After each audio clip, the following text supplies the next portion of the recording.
嗨，大家好，我是躺平叔。今天是2026年8月9号。這一期咱們再看幾組數據。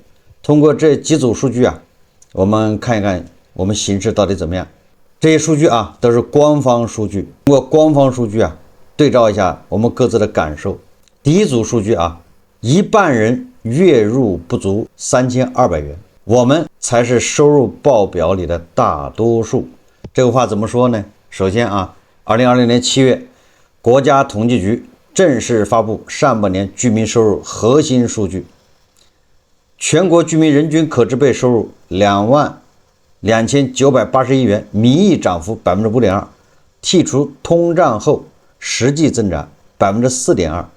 這看上去還可以，因為它是在穩步增長嘛，但實際上呢未必10天後國務院發布會披露個稅總額突破9000億元，資本收益、高新技術行業成為稅收主力，收入分配調節力度持續加碼。但這2份權威消息接連刷屏，網上也引發網友的集體困惑。什麼困惑呢？就是體感溫度偏差。報表數字年年向好，可絕大多數普通打工人、基層老百姓依舊感受不到收入提升。這個也不是誰在唱空求是雜誌專門發表了文章，罕見的承認了溫差。我在有一期節目已經說過了，所以不要一聽到這個就說是在唱空。求是雜誌都已經承認溫差是存在的，是合理的。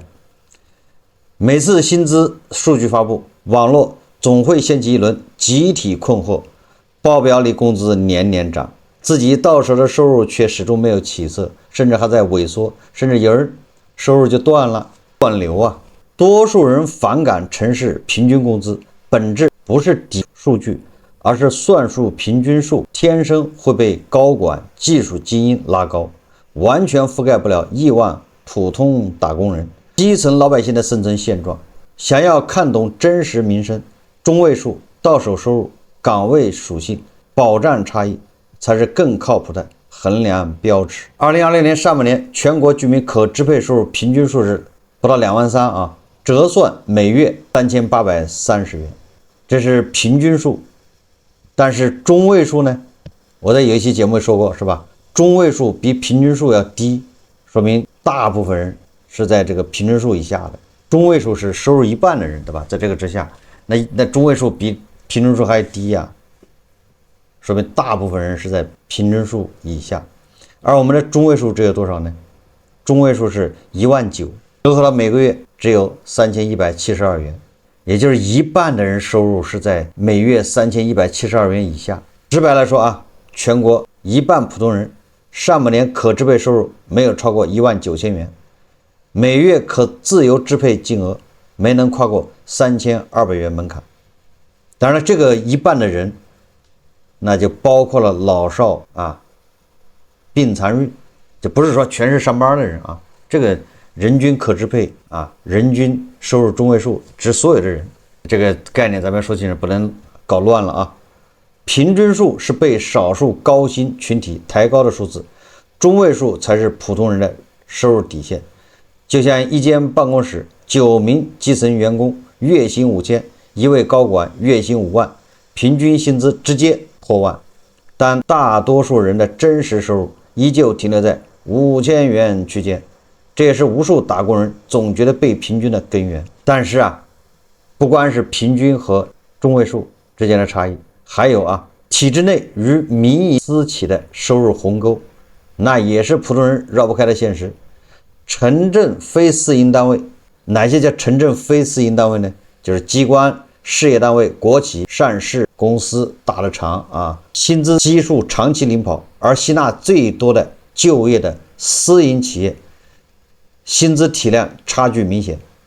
私營單位賬面月度稅前接近6000元，但這份統計包含個稅、個人繳納的社保、公積金等全部代扣費用，扣除五險一金後私營基層員工實際到手普遍落在4200到5000元區間，中部地區私企基層到手甚至不足4000元，中部私營單位整體薪資更低，月度稅前不足4900元，扣除福利後，到手收入基本卡在3500上下，刚好貼合全国收入中位數水平。龐大的靈活就業群體啊，更是老百姓收入的另一大基本面。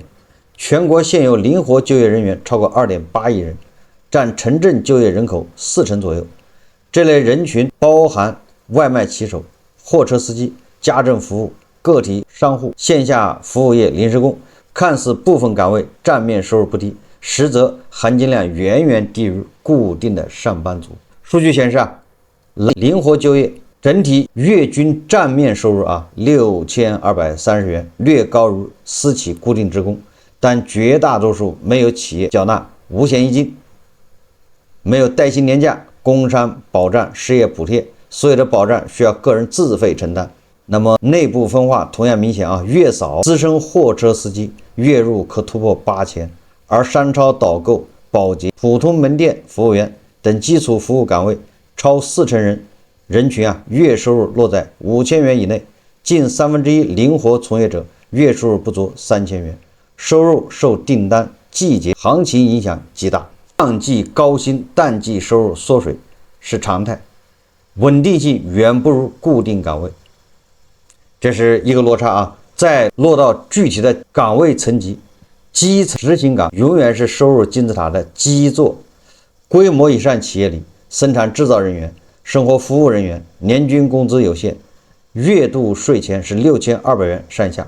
辦事文員、行政後勤崗位薪資更低，稅前月均不足5800，到手普遍4000出頭。而中層管理者、高端技術崗薪資動輒翻倍，正是這部分高收入群體持續拉高整體平均工資，讓基層勞動者永遠跟不上報表的增速。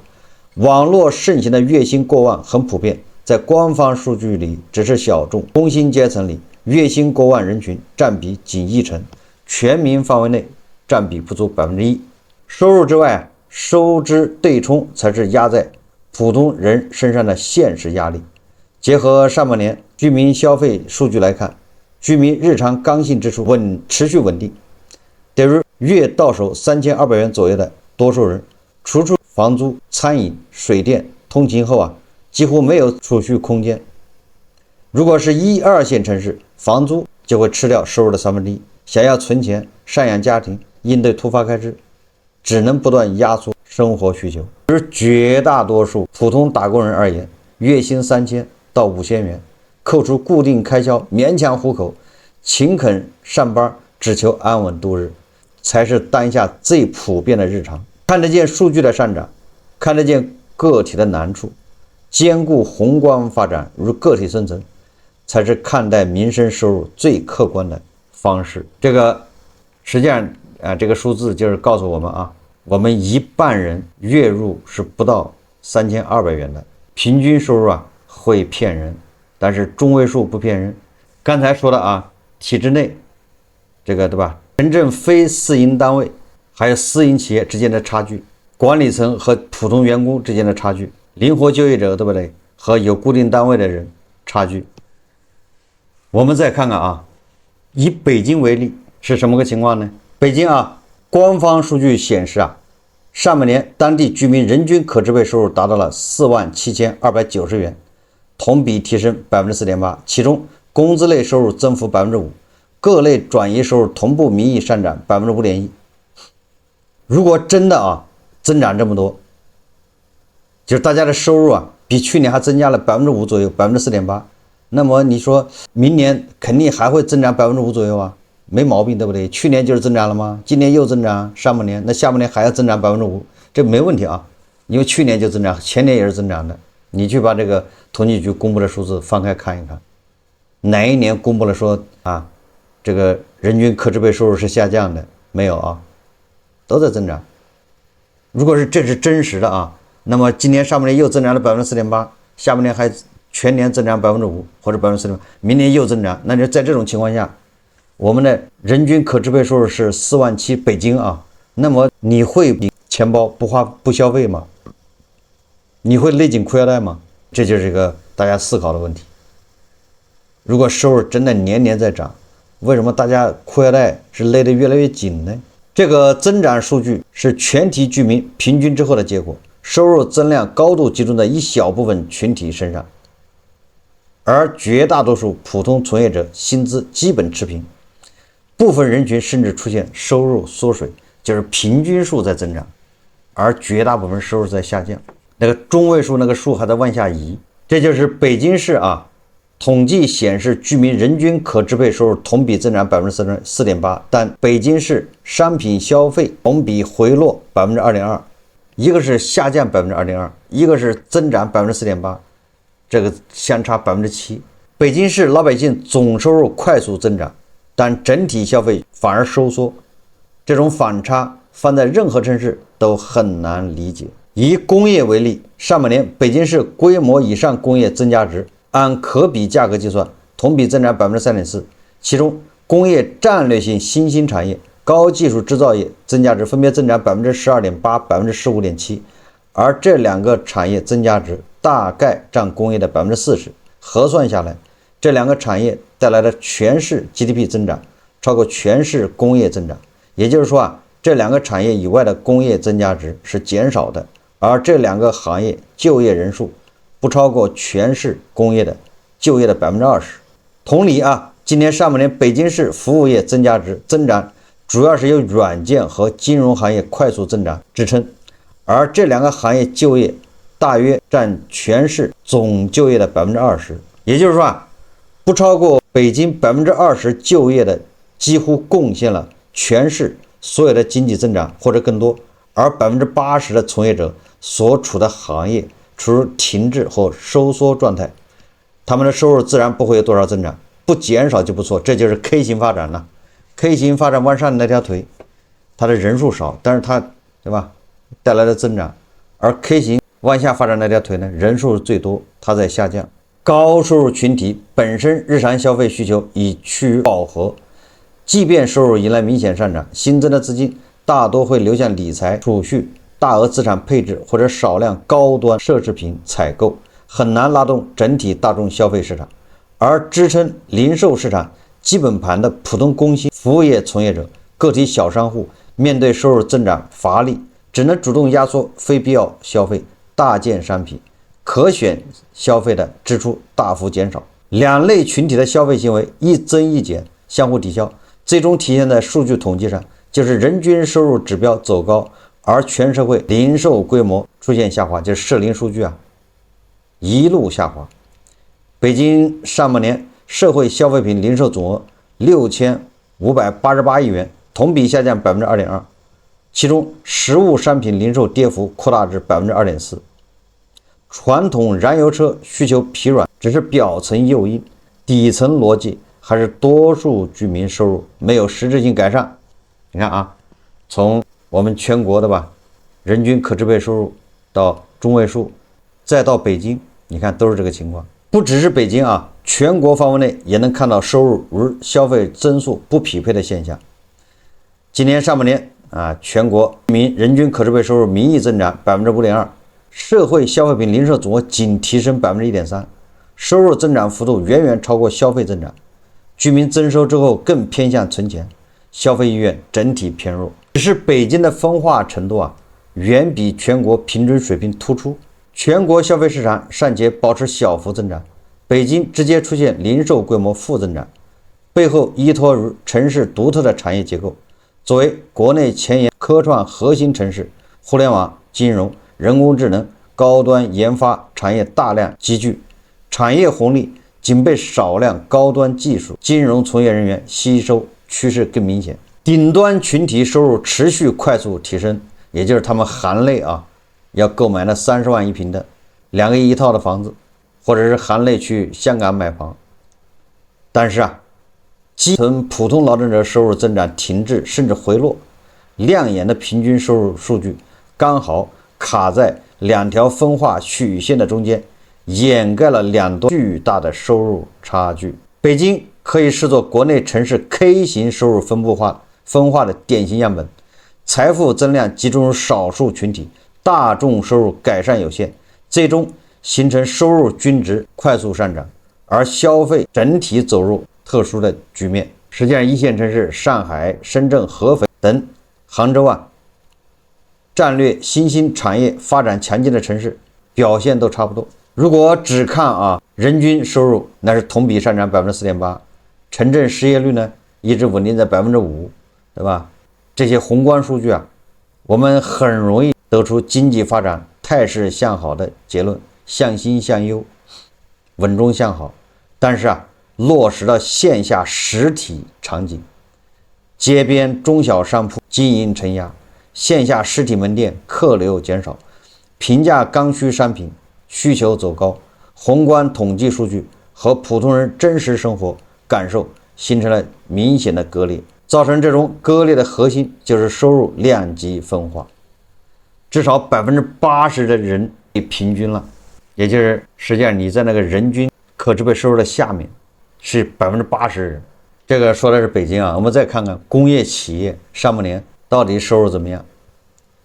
截至2020年6月底，根據統計局公布的啊工業企業經濟指標數據顯示，那我們說的都是統計局的數字。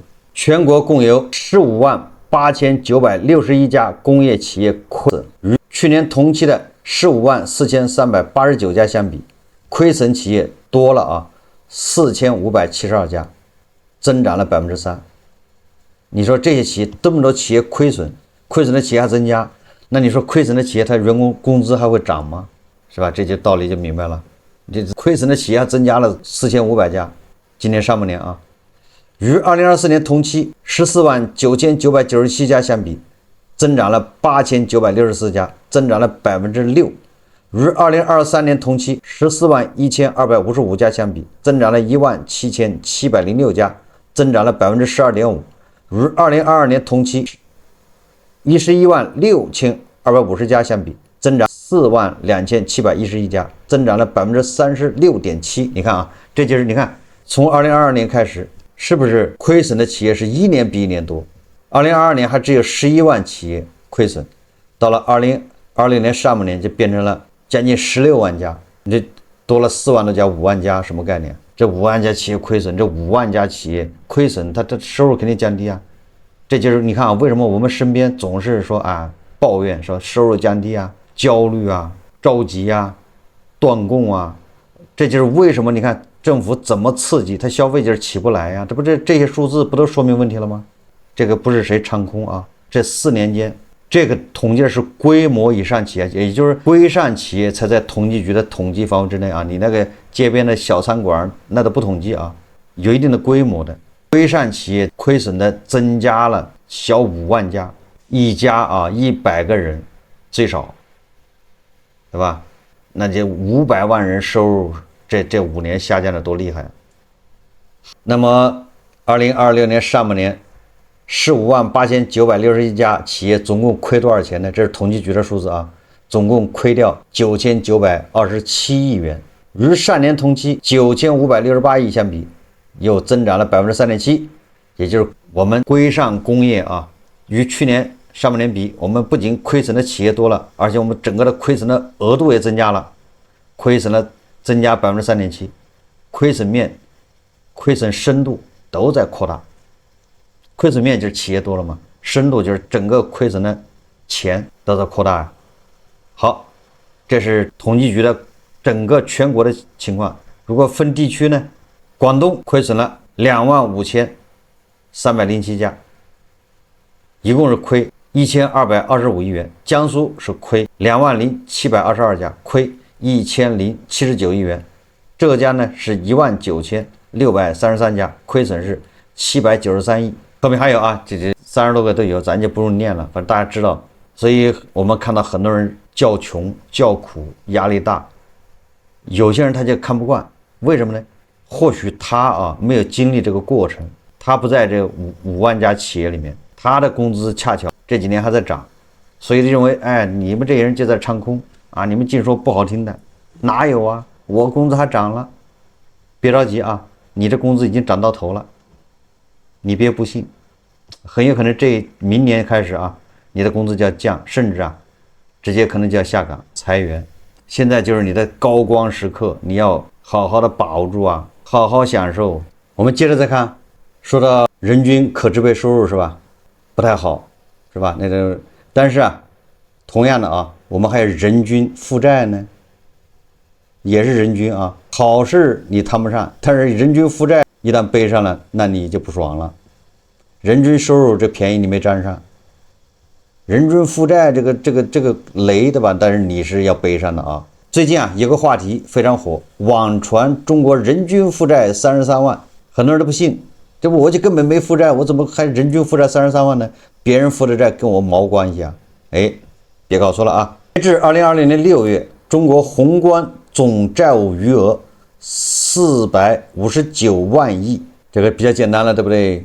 有個主持人不說過了嗎？最大的債，再多的困難除以14億，它就不是大的，對吧？就沒什麼了不起。哎，這個話說的也對，但是也不對，為什麼呢？你說這個咱們中國啊，總的債務459萬億，你除以14億呢，人均33萬，人均33萬多不多啊？你想想，這個是每個人的14億，就包括幼兒園的小孩，還有剛生下來抱着懷裡的啊，還有那老的馬上就要，對吧？蹬腿的、斷氣的，他都背着33萬啊，人均33万，怎麼樣？這個是總的負債啊。但是有人說，那跟我們居民相關的，對吧？你那玩意兒企業欠的、地方政府欠的各種債，好像跟我還有點遠，其實不遠啊，因為這個債都要還，大頭要還，對吧？那大頭那也是從我們這兒弄過去的。那我們看跟我們更直接一點的，對吧？居民部门的負債，居民部门的負債好像6月份的還沒公布啊，就是上半年的，但是25年已經公布了。